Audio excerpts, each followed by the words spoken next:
Hi everybody, I got this Touareg fault on my Touareg at 237 kilometers on the clock.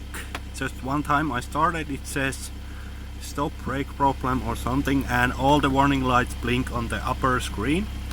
And basically if this would be an automatic car I wouldn't be able to drive, but this is manual so I can drive, but nothing works basically, so no speedo, nothing.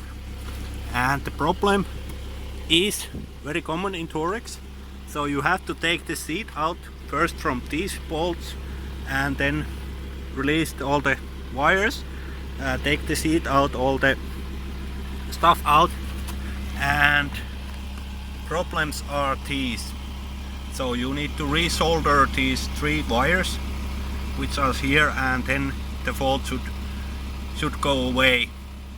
The reason why this happens is that a lot of water comes from there inside the car, as you can see, and actual problem is that behind this panel here there is drainage pipes which are blocked, and this whole stuff comes full with water, and when it's too full it starts to come inside the car. And when you fix those wires, your car will start to work probably normally, and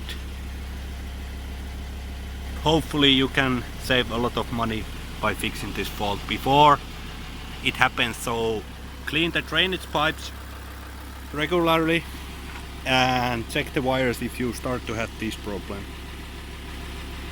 Thanks for watching.